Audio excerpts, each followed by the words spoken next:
What are the signs of dissolving my subconscious programming? Before you enjoy the video, if you want to go deeper with me, make sure you check out my meditation masterclass. It is unlike anything. It's pinned in the comments below. Because our desires and our intentions have been programmed into us, okay, in the beginning, and there's, as you know, there's lists and lists and lists of all these different things that are universal for everyone that does it. Universal for me too. That's, like I said, I'm my own guinea pig. Now, in the beginning, all the things that were driving our behavior, okay, they're now being brought into light and then deleted when we realize that's not really an authentic desire. That doesn't really come from your higher mind and your higher self. So as we start to recognize these things and then delete them like a useless program from our computer that no longer serves us, we often find ourselves unmotivated. We don't find ourselves tethered to anything in the very beginning. The friends that we had the same mindset with, we start to feel a disconnection. The people that we were lockstep in terms of our thought process and things like that, all of a sudden we start to feel a disconnection.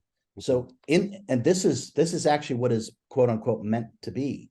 You're changing your song. You're changing your frequency. Now and it's totally fine. They're probably still stuck on their same song and their same frequency. So now you're no longer dancing to the same tune. So you start to feel alone. We talk about this as people ascend and they wake up, right? That it's also the end of inauthentic relationships. And when you work highly on yourself, like these books lay out, any inauthentic relationship is going to fall away because you're no longer in resonance with one another. So what does start to happen is the things that were driving your behavior, and that's how you deprogram your subconscious mind, as you know. You have to understand what's the core motivation for why I'm doing this. And most of us never examine this. Now you'll have a process to do it. So in the beginning, you're going to feel like you don't know what to do with yourself. You're going to feel a bit lost. You're going to feel a bit alone. You're going to feel lonely. You're going to feel unmotivated. That's because you're now untethering yourself from everything that you were stuck to, that you were programmed to believe in, and then act at the behest of your programming. So in the beginning, having a book that shows you all these different signs, all these different things that start to happen. But the main one is you kind of don't know what to do with yourself in the very beginning, because everything that was driving your behavior, the programming, has been brought to your conscious mind and you've deleted it because it's not authentic to you. So we have to give ourselves permission to adjust to this, to give ourselves sort of our own time and our own way to start to find our true self. And then, as you know, in the book, there's all these different things that we can do to actually start to express and to know this true self. But in the beginning, it can be lonely. It can be, you can feel unmotivated. You can feel disconnected. You can feel that you don't have anything in common with your family, your friends, your coworkers. Hey, welcome to the club. Okay. That's actually how it works, but that is actually how you discover the real you. Sort of a desert phase, like we see with all of the great masters that have been written about. They go through the desert phase, and so that's a sign.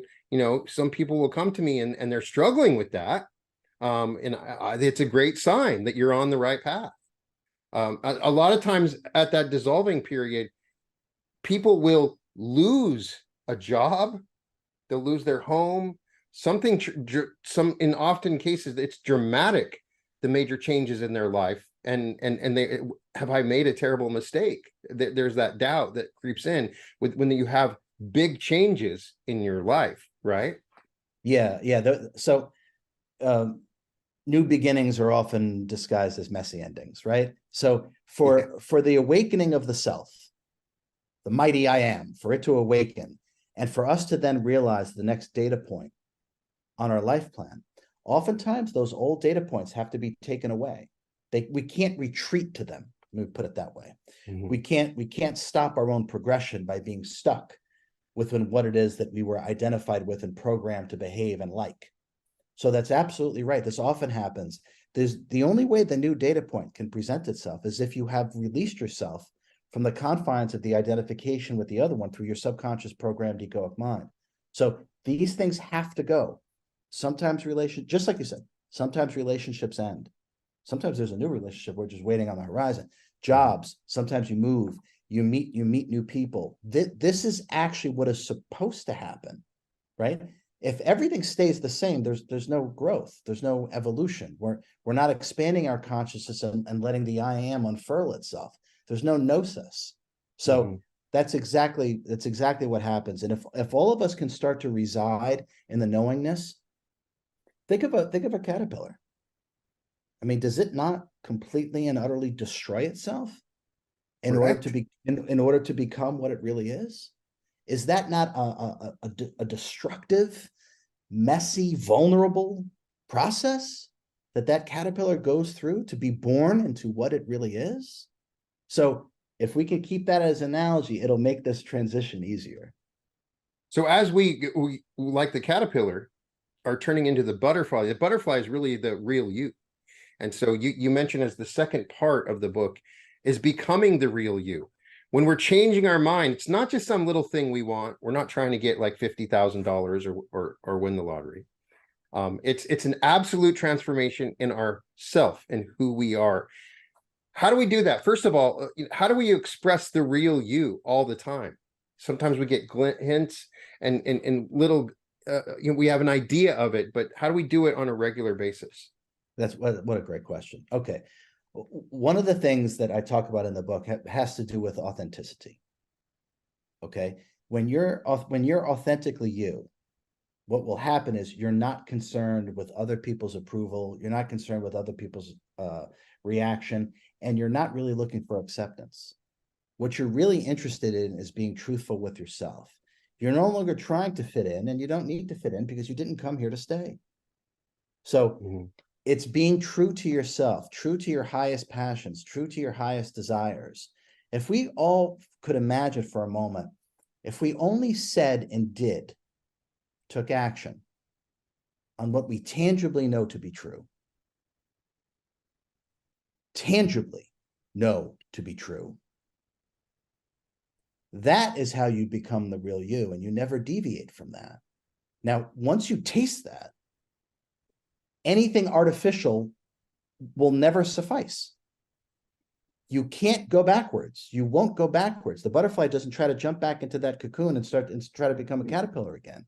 So it has to do with being tangible in terms of your own authenticity, your highest excitement, your highest desire, being authentic.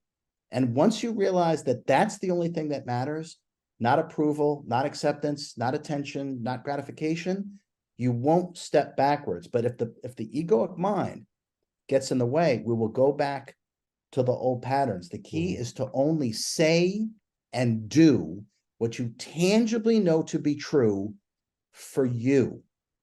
And that is the way to be and express the real you. It's an absolute focus on truth as you understand it and are aware of it. And when you that's just a cliche, but when you really think about that, you start to analyze and apply it in your life.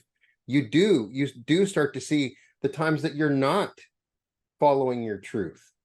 It's an amazing realization. What are the universal characteristics of this real you that I can helps me to understand myself? Are there characteristics that I can refer to as you talk about in the book? Absolutely. There's a long list in there.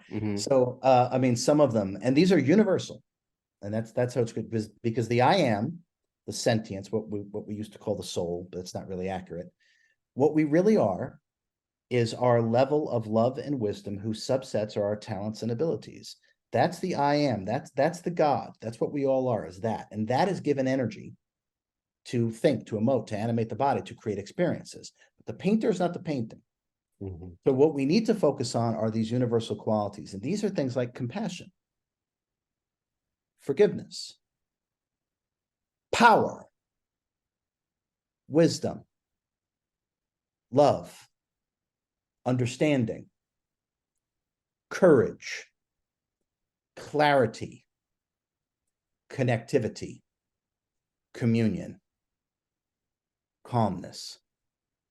Those are some of the universal characteristics that make up the I am. And it's the same for you, me, your neighbor, your dentist. cetera, et cetera. Mhm. It is absolutely universal. Now, when we become compassionate, forgiving, courageous, wise, loving, first with ourselves, then we'll be that way with everybody else. And anything that isn't truthful, as we said, it's kind of like a slogan or a slang, not when it's tangible. Not when it's tangible. And when we taste the true self, the I am, anything inauthentic has lost its allure. And so the going back to these habits, or going back to hanging out in a way that didn't serve your highest good or anyone else's highest good, it literally becomes unpalatable to you, because all of these things lose their allure.